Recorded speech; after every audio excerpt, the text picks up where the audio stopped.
क्या आपने कभी ये महसूस किया है कि आपकी ज़िंदगी में सब कुछ ठीक नहीं चल रहा, लेकिन वजह समझ नहीं आती? आप मेहनत भी कर रहे हैं, कोशिश भी, फिर भी लगता है कि आप आगे नहीं बढ़ पा रहे। रिश्ते आहिस्ता आहिस्ता कमज़ोर हो रहे हैं, काम में दिल नहीं लगता और अंदर एक अजीब सा खालीपन महसूस होता है। हो सकता है कि इसका जवाब कहीं और नहीं बल्कि आपके अपने फ़ोन में हो। जी हाँ, वो आदत जिसे हम अक्सर हल्का लेते हैं, बगैर सोचे समझे फ़ोन स्क्रॉल करना, खासतौर पर सुबह उठते ही, जिसे मॉडर्न दुनिया में माइंडलेस स्क्रॉलिंग कहते हैं। ये वो आदत है जो दिन के शुरुआत से ही आपके दिमाग को ओवरलोड कर देती है और आपको एहसास भी नहीं होता कि ये आहिस्ता आहिस्ता आपसे क्या छीन रही है। ज़रा सोचिए, सुबह आंख खुलती है और सबसे पहला काम क्या होता है? फ़ोन उठाना, Instagram, YouTube shorts, TikTok, WhatsApp और स्क्रॉलिंग शुरू, बस थोड़ी देर के लिए। लेकिन ये थोड़ी देर अक्सर 20-30 मिनट हटाकर 40 मिनट बन जाती है। उस वक्त लगता है कि कोई नुकसान नहीं हुआ, सुबह थोड़ी एंजॉय की, हल्का फील हो रहा है, कुछ एंटरटेनिंग देख लिया। मगर आपका दिमाग वो असल कहानी जानता है। जब आप सुबह उठते हैं, आपका डोपामिन लेवल नेचुरली लो होता है और ये बिल्कुल नॉर्मल है। ये इसीलिए होता है ताकि आप दिन भर मेहनत करके, कुछ हासिल करके उस डोपामिन को अर्न करें। ये आपकी नेचुरल ड्राइव है जो आपको काम करने, गोल चेज करने और आगे बढ़ने पर मजबूर करती है। लेकिन जैसे ही आप फोन उठाकर स्क्रॉलिंग शुरू कर देते हैं, सब कुछ बदल जाता है। एक के बाद एक शॉर्ट वीडियोस, फनी मीम्स, ये सब मिलकर आपके दिमाग में डोपामिन का एक स्ट्रॉन्ग सर्च पैदा कर देते हैं। और इतना स्ट्रॉन्ग कि दिन के सिर्फ पहले 30 मिनट में ही आपका ब्रेन पीक स्टिमुलेशन तक पहुंच जाता है। अब सोचिए, जब आप बाद में काम करने या पढ़ाई के लिए बैठते हैं या कोई मुश्किल टास्क करते हैं, तो आपका दिमाग क्या कहता है? ये बोरिंग है, मुझे वो वाली फीलिंग चाहिए जो सुबह थी। इसलिए फिर काम में दिल नहीं लगता, फोकस टूट जाता है, बार बार फोन उठाने का दिल करता है, छोटी सी चीज भी हैवी लगती है और जो थकन महसूस होती है वो सिर्फ जिस्म की नहीं, दिमाग की थकन होती है। ये सब इसलिए नहीं हो रहा कि आप में कमी है, बल्कि इसलिए कि आपने दिन के शुरू में ही अपने दिमाग की एनर्जी बस स्क्रॉलिंग में खर्च कर दी। ये मसला सिर्फ एक दिन का नहीं होता, ये एक साइकिल बन जाता है जो रोज रिपीट होता रहता है।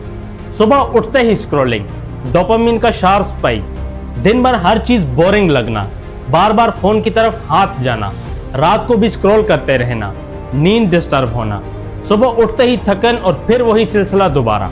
आहिस्ता आहिस्ता आपकी नेचुरल डोपामिन सेंसिटिविटी कम होने लगती है।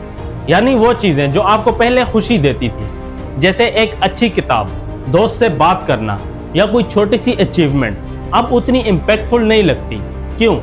क्योंकि आपका दिमाग इतनी इंटेंस स्टिमुलेशन का आदी हो चुका होता है कि रियल लाइफ की सिंपल खुशियां उस लेवल तक नहीं पहुंच पाती। इसीलिए फिर लोग कहते हैं अब किसी चीज में मजा नहीं आता, कुछ करने का दिल तो करता है मगर मोटिवेशन नहीं मिलती, हर वक्त अजीब सी उदासी रहती है। ये जरूरी नहीं है कि ये क्लिनिकल डिप्रेशन हो, अक्सर ये एक तरह का डोपामिन बर्नआउट होता है और इसकी बुनियाद अक्सर वही सुबह उठते ही स्क्रॉलिंग होती है। एक एवरेज इंसान रोजाना 4 से 6 घंटे स्क्रीन के सामने गुजारता है और ये साल भर में 1500 से ज्यादा घंटे बन जाते हैं। सोचिए, 1500 घंटे। इतने वक्त में आप एक नई स्किल सीख सकते थे, अपना छोटा बिजनेस शुरू कर सकते थे, अपनी सेहत बेटर बना सकते थे या अपने करीबी लोगों के साथ यादगार लम्हे गुजार सकते थे। लेकिन ये वक्त यूं ही निकल जाता है, रील्स देखते हुए, मीम्स शेयर करते हुए और दूसरों की जिंदगी के सिर्फ हाईलाइट मोमेंट्स देखते हुए। और इस सब में सोशल मीडिया का सबसे बड़ा नुकसान यह है कि यह आपको लगातार कंपैरिजन में डाल देता है। जो बंदा दुबई की तस्वीर पोस्ट कर रहा है, हो सकता है उसकी जिंदगी में वो सिर्फ एक ही दफा गया हो। जो लड़की परफेक्ट रिलेशनशिप दिखा रही है, आप नहीं जानते कि असल में उसके घर के अंदर क्या चल रहा है। ये कांस्टेंट कंपैरिजन आहिस्ता आहिस्ता आपको ये महसूस करवाता है कि आपकी अपनी जिंदगी जो असल, हकीकी और इम्परफेक्ट है, वो छोटी और कम अहमियत वाली है। इस आदत को तोड़ना मुश्किल जरूर है, लेकिन नामुमकिन नहीं है। सुबह का पहला घंटा फोन से दूर रहें। उठते ही फोन उठाने के बजाय अपने आप को वक्त दें, पानी पिएं, हल्की सी वॉक कर लें या खामोशी में बैठकर दिन का प्लान बना लें। इस वक्त आपका दिमाग नेचुरली डोपामिन जनरेट करता है, इससे बेकार स्क्रॉलिंग में जाया ना करें। डोपामिन का सोर्स काम को बनाएं, स्क्रीन को नहीं। सुबह कोई छोटा सा प्रोडक्टिव काम करें, जैसे एक्सरसाइज, कुछ पेजेस पढ़ना या जर्नल लिखना। जब डोपामीन मेहनत से मिलता है वो ज्यादा देर तक रहता है। स्क्रीन वाला डोपामीन सिर्फ टेम्परेरी होता है। फोन को बेडरूम से बाहर रखें। रात को फोन अपने पास रखने की आदत छोड़ दें। अलार्म के लिए अलग क्लॉक यूज करें। इससे नींद भी बेटर होगी और सुबह का पहला रिएक्शन फोन की तरफ नहीं होगा। सोशल मीडिया के लिए लिमिट सेट करें। अपने फोन की सेटिंग में जाकर हर ऐप का डेली टाइम लिमिट सेट करें। मिसाल के तौर पर 30 मिनट। जब लिमिट पूरी हो जाए ऐप बंद कर दें। बोरिंग लम्हों को टॉलरेट करना सीखें। लाइन में खड़े हैं या ट्रैफिक में फंसे हैं, फौरन फोन ना निकालें। इन्हीं खामोश लम्हों में दिमाग रिलैक्स करता है, नए आइडियाज जनरेट होते हैं। जो वक्त बोरिंग लगता है असल में वही सबसे ज्यादा वैल्यूएबल होता है। जिंदगी हकीकत है, ये स्क्रीन के पीछे नहीं बल्कि उसके सामने जी जाती है। आपके घर में, आपके अपनों के दरमियान, आपकी ख्वाहिशों में और सबसे ज्यादा आपके अपने अंदर। सुबह का पहला काम पूरे दिन का रुख तय करता है। अगर आप दिन की शुरुआत स्क्रॉलिंग से करते हैं तो दिन अक्सर डिस्ट्रैक्शन, थकन और बेचैनी में गुजरता है।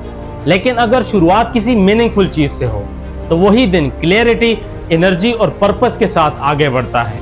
ये फैसला आपके हाथ में है, हर रोज, हर सुबह। तो कल जब आंख खुले बस एक छोटा सा एक्सपेरिमेंट करें। फोन को हाथ ना लगाएं, सिर्फ 30 मिनट के लिए, और फिर देखें आपका दिन किस तरह बदलता है।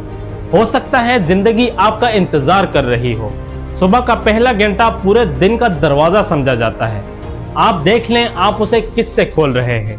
Thanks for watching. मिलते हैं नेक्स्ट वीडियो में।